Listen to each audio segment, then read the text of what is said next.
nyanding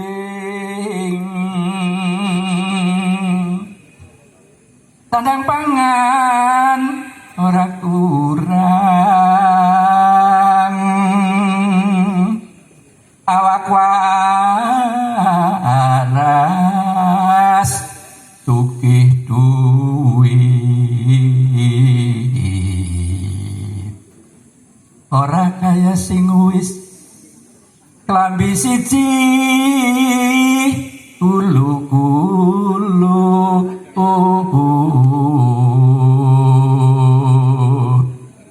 dasar arang dikumbang digambarkan secara makro dakwen panas teh sentimen drengki jahil metakin insyaallah selamat. Kenapa diterapkan? Saya setuju. Untuk menjadikan bahasa Banyumas itu bahasa literasi. Salah satu dalihnya adalah juga untuk pelestarian, konservasi budaya, yang dalam hal ini adalah bahasa gitu loh.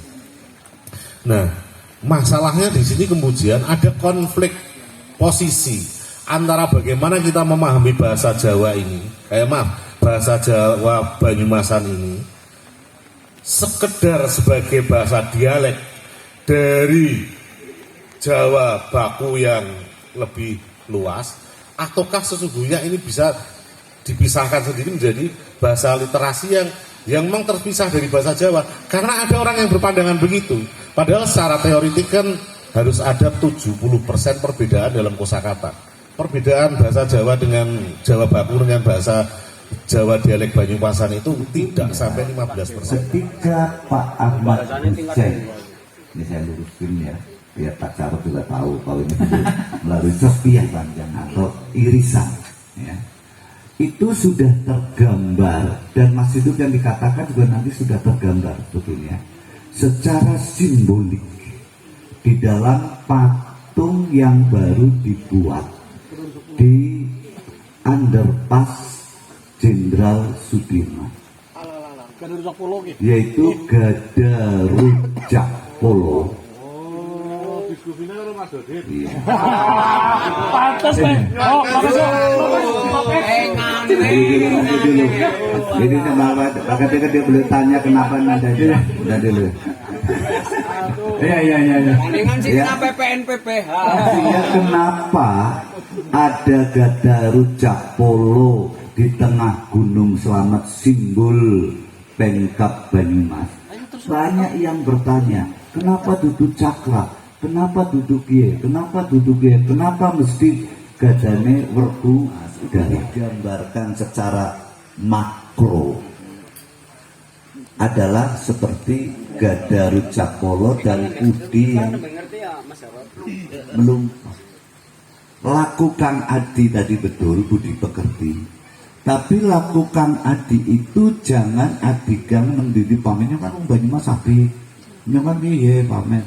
Makanya selalu menunduk sehingga gambarnya Budi itu ke bawah, tidak menantang, tidak sombong, betul orang sombong. Lalu menuju lingkarannya 8, itu kan gambaran seluruh penjuru mata angin. Kemanapun orang Banyumas pergi dengan laku Kang Adi, tetap harus temungkul, hormat kepada lingkungan, hormat kepada sesama, hormat kepada bla bla bla bla. Termasuk hormat pada tadi yang digambarkan oleh kaki 70 tahun dan meninggal, alam, tumbuh-tumbuhan, gunung dan sebagainya. Kayak kudik, makanya gambarnya mengkurut jumlahnya 10. Lalu jangan dilupakan bahwa orang Banyumas itu harus mengolah otak. Rujak Polo.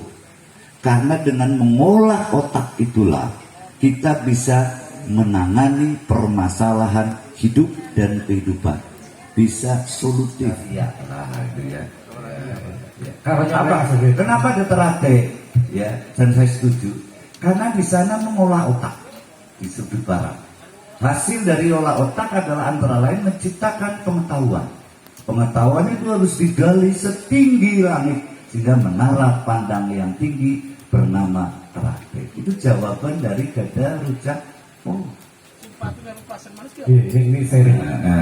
Ini jadi apa namanya ketika kita ya orang-orang anak proyek sumpah orang-orang Patung pasar manis aku ngomong orang ana hubungane karo Mas Dodi tuwa sing gawe i. oh iya kayaknya ini adalah Jalan Bung Karno. Jembatannya ya mesti kudune jembatan Bung Karno. Bung Karno adalah penggagas Marhainisme yang berasal dari kata Marhain yang identik oleh Bung Karno disebut adalah petani. Petani itu kemana-mana ketika mengolah sawah selalu pakai caping. Jadi mesti ini hiasannya jangan hiasan yang macam-macam, ya caping agar sesuai dengan nama Jalan Bung Karno sebagai penggagas Marhain. Mana ngomong harus yang pesen, setuju. Nah. Lalu kenapa bola? Ini bukan bola ya, kebulatan tekad untuk mensejahterakan petani sebagai mayoritas masyarakat Banyumas. Ini nggak benar nih. Jadi pulang saya akan menasehati istri saya dan memberikan pencerahan tentang arti dan nilai dari patung itu. Orang yang paling sering dituduh aja buat Iya. Nah, orang satu kabupaten Seniman, politisi, dan aktivis lah ya kamu. iya. Jadi ini juga menjawab pertanyaan tadi tentang bahasa, tentang nilai budaya yang ada di sini. Bagaimana orang bisa memahami tentang nilai-nilai tadi kalau kita tidak pandai menjual ya seluruh nilai yang kita yakini tadi kepada masyarakat di luar. Kalau kita hanya mengklaim apa yang kita yakini sebagai nilai-nilai yang luhur tadi, tapi kesepakatan itu hanya kesepakatan antar kita, ya lepas dari perdebatan tadi saya menikmatinya, tapi toh kita sebenarnya sepakat bahwa nilai-nilai budaya, bahasa, ya, etika, moral masyarakat Banyumas itu punya nilai yang luar biasa. Tapi klaim semacam ini ada pada setiap suku bangsa. Saya besar di Papua, keresahan yang sama terjadi di sana, ya. Kegelisahan yang sama juga terjadi ketika saya ke Banyuwangi, tadi disebutkan Banyuwangi. Kemudian saya karena jurnalis juga ke berbagai negara. Hal yang sama saya temuin juga di sana, ya. Karena generasi muda ini punya bahasa, pemikiran yang berbeda. Jadi era disrupsi teknologi ini mengubah semua apa yang kita yakini dari yang diturunkan oleh nenek moyang kita. Sehingga kita frustrasi menghadapi anak-anak muda sekarang. Jengkel kita. Tapi kita lupa, kita berbahasa menggunakan bahasa yang kita pakai pada segmentasi orang-orang tua, kalau nggak boleh dibilang senior, ya. Anak-anak muda dalam diskusi kita tertarik, ini ngomong apa orang tua ini? Nggak paham mereka karena mediumnya yang kita pakai bukan medium yang dikenal oleh anak-anak muda. Nah di situ problem. Jadi sebagus apapun nilai, tapi kalau cara kita berkomunikasi dengan orang yang kita harapkan meyakini apa yang kita yakini, nggak nyambung. Nah, apalagi dengan suku-suku lain. Saya minta maaf. Saya waktu di Surabaya masa kecil, ya, kami itu ya ngokok sama, ya, kok niku yo opo sih ini kan? Apa Kerang Alam juga, hampir sama, anak Malang dan seterusnya di Jawa Timur. Tapi begitu satu anak masuk di antara pembicaraan kami, dia bilang, aku ya ora gelem. Ora gelem itu jadi bahan tertawaan.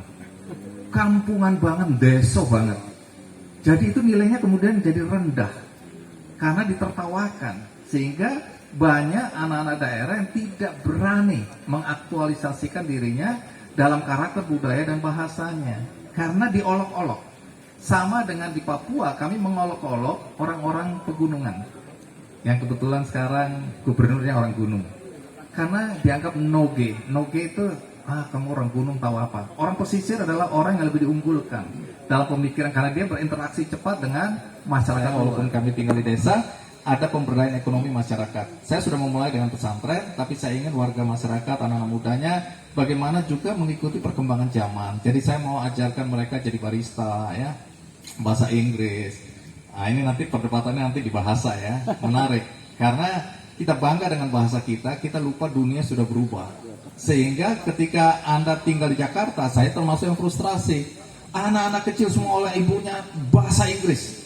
Bahkan ngomong sama antar mereka itu bahasa Inggris. Jadi itu di Purwokerto juga begitu.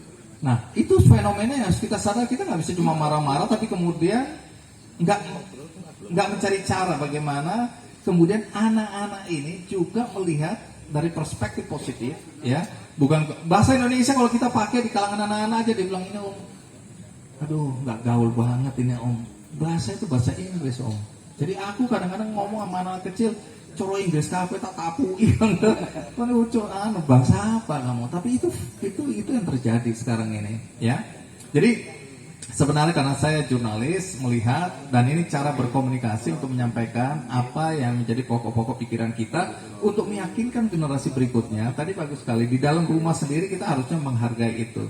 Nah, saya menamakan misalnya bangunan yang terbaru agak besar, ruang serbaguna, ini Bima.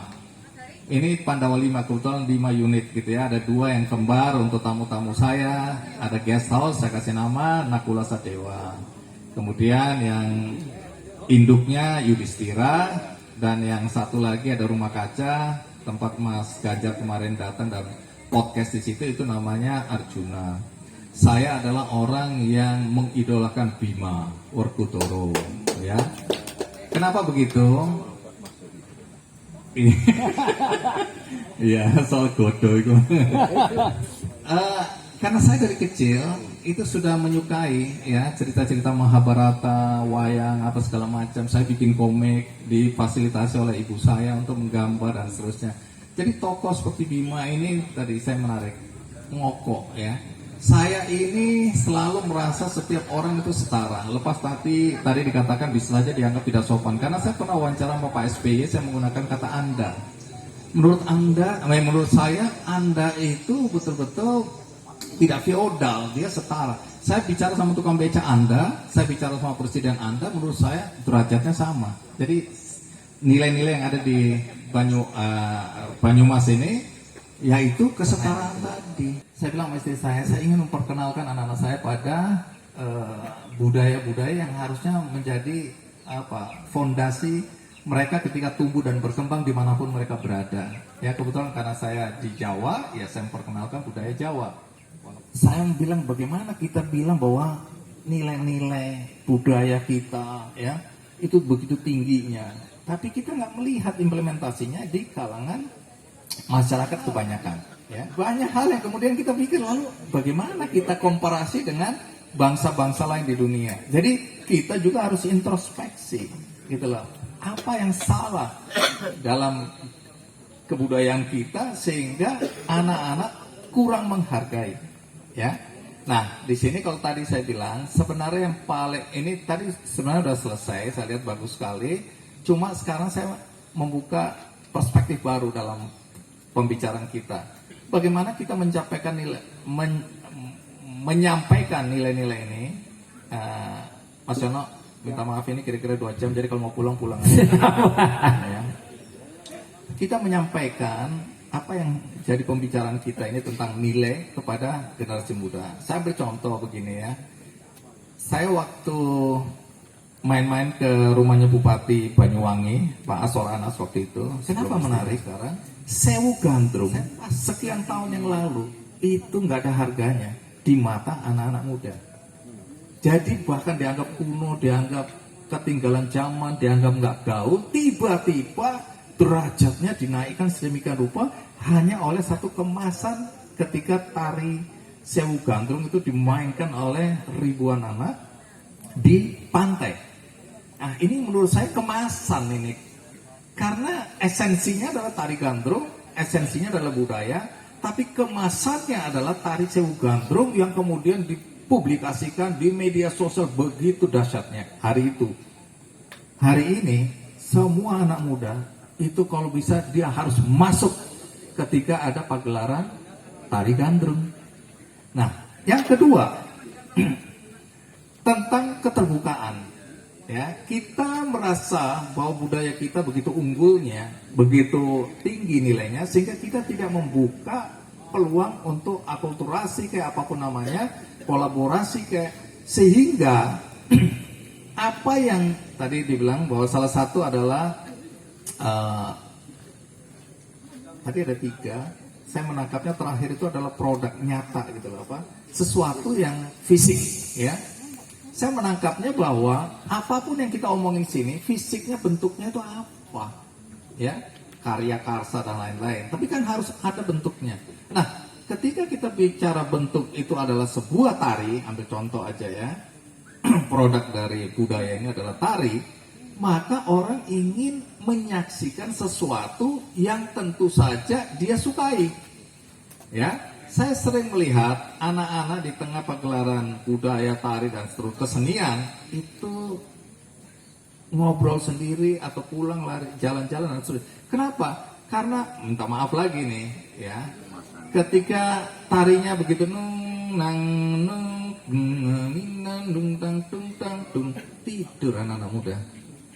Ketika saya menyaksikan satu kolaborasi yang menarik, tari gandrung itu. Jadi kebetulan saya ini penasehat jazz gunung bersama dulu Mas Jaduk. Saya sebenarnya menggantikan posisi Mas Jaduk. Kan Mas Jaduk, Mas Butet, sama Pak Sikit itu 3 orang penggagas dari jazz gunung.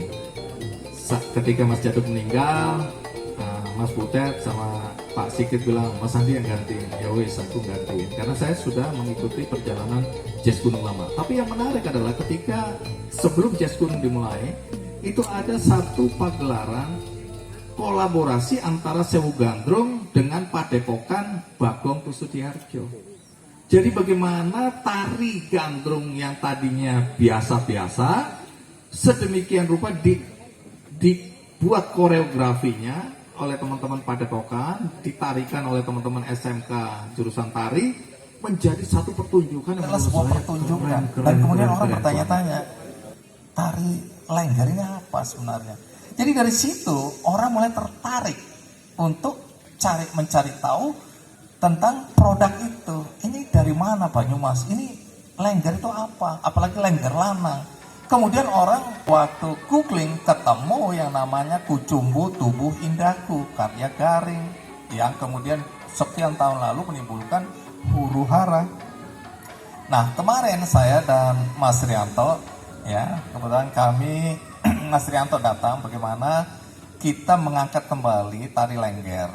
Saya bilang tantangan yang jadi permasalahan kita dalam waktu dekat adalah bagaimana perspektif orang melihat tari Lengger, apalagi Lengger lanang. Apakah ini promosi untuk LGBT misalnya? Nah, bagaimana kita menghapus stigma LGBT itu, ya, tanpa menafikan bahwa Lengger itu juga ditarikan oleh wong lanang, gitu loh. Nah, sehingga gagasan kemarin kita bikin aja huru hara sedikit, 10.000 penari Lengger di bawah menara Teratai. Bandang Teratai itu. Kita bikin minimal orang heboh dulu, tahu, kemudian tertarik untuk tahu lebih jauh. Ini boleh pro kontra ini, karena ada yang wah itu mempromosikan LGBT, ada yang bilang enggak, ini kesenian di mana nilai-nilai yang baik itu banyak juga berada di dalamnya. Nah, kemudian kita sampai pada persoalan bahasa juga. Bagaimana mengangkat bahasa ngapak ini, ya, untuk menjadi lebih terhormat, menjadi tren di antara anak muda.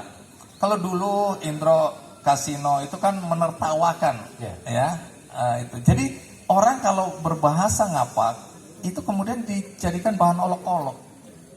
Dulu misalnya itu jadi komoditas untuk jualan lelucon.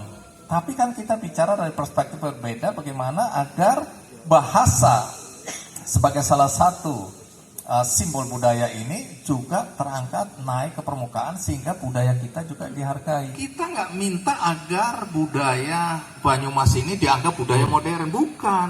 Tapi bagaimana kita mengemas dengan cara modern? Apakah tadi bahasa itu kemudian kita buatkan jadi permainan dulu, games, sehingga anak-anak mulai terbiasa menggunakan itu, ya. Kemudian kita buatkan film. ingkang dipun maksud niki kula niki nggih bahasa tegese niku krama desa nggih, krama desa.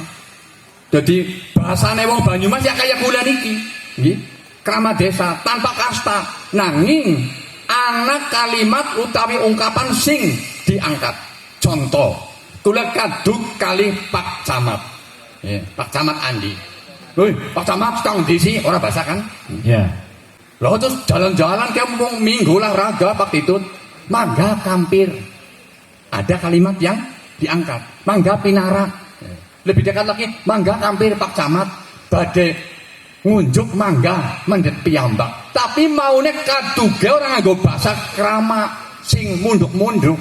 Tapi niki tanpa kasta, tapi pengakuan luhur nenek moyang Banyumas kaki ini tetap ngormati sing duweni adab.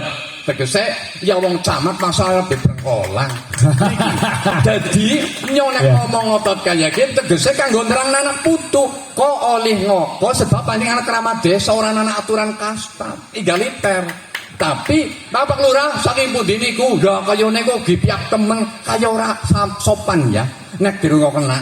Nanging mangga pinarak Pak Lurah badhe ngunjuk wonten benteran. Apa mbok luar biasa wong Banyumas keproki. Keproki. Oh, wong kadang-kadang pada ora gutul. Jadi niki sing jenengane obrolan kiye mau tegese niki wau duduk babagan urusan wong kaya ngomong Jawa Banyumasan apa ora. Nanging nang titik-titik sing jero niki walaupun di dalam gelap tetap ada kemuliaan titik indah orang Banyumas. Jadi nek esuk-esuk pada takon gembrapiak karo wong niku wis wateke wong Banyumas. Iki mari yang dikang kayane dipiak teman laraimu ngerti apa nyung ya biasa pahal ya. Ini benak. Ini keakraban siji maning. Wong Banyumas ke kaki nini kuliah waktu peling kali kuliah lunga-lunga nang endi-endi. Bareng lulus sekolah pahal kaki ini gue beling tut kok nang kanan nang paran-paran sing hati-hati sepada pada umat sing pada bebrayan agung. Dadi orang ngurusi aliran apa golongan apa ayo bebrayan agung. Ini mulia banget mbok niki. Lah niki sing perlu. Lah nek masalah tata bahasa ingkang dipun ngendikaken kala wau Bapak Dodit niki jujur mawon kula niku sing jenenge bahasa didik anak ya kue bahasa marekna awake dadi melu berbahasa. Contohnya monggo mesti awake melu bapak sampun dahar mbok badhe dahar bapak sampun ki awake melu bergoyang dengan indahnya nggih wong Banyumas. Nyong duwe tangga jenenge Kaki Muhadi umure 77 tahun tembe mati wingi. Tembe mati wingi jam 9 esuk nek jam setengah 6 apa jam 6 wis nang kebon barang kali gula. Niki wonge santune pol Andra kudu wis 77 tahun. Niki mulia banget anggene nek esuk-esuk mesti ngasih salam dengan langit, dengan bumi, weruh gunung, weruh tanduran indah. 77 tahun tembe sedak kala wingi. Keproki. Nah, keproki. Jadi nek jenengan tak ngerti nang Jawa ki ana peristiwa sing indah. Sejarah sing indah ya. Ngana Banyu Sangken ya, Banten kene Banyumas, ngana Banyuwangi. Ki tatanan ki kabeh diramal nang para pujangga mbiyen tanah Jawa bakal makmur sebab kuwe nang kono ana tetesing banyu sing mulia banget. Lah nek panjenengan konang kene nang Banyumas kiye ora usah lunga-lunga mulia seukuran tapi sing pada tekan kana memuliakan negara Indonesia. Niki wong Banyumas. Niki menelorkan yang luar biasa. Lah iki zamane fitnah hasud dengki dan sebagainya. Nang endi-endi ngomehi wong kan repot. Jadi pitung perkara ki dicekel aja open dakwen, panasten, sentimen, drengki, jahil, metakil, insyaallah selamat. Nah, niki ayu pada nang ngarepe rika ki, nang ngarepe rika ki. Ki jenenge apa ki? Belet. Lemah, jeblok, goblok, jeblok. Ya, bisa maning lemah jeblok, jebrek ya. Iya. Lah nek nang lantai nggone Pak Dodit ana banyu utah jenenge gejah. Mbok kosakata sing luar biasa, padahal ya cebrek ya gejek pada baik. Melaku banter ngetepet ya Ya, ana maning apa maning?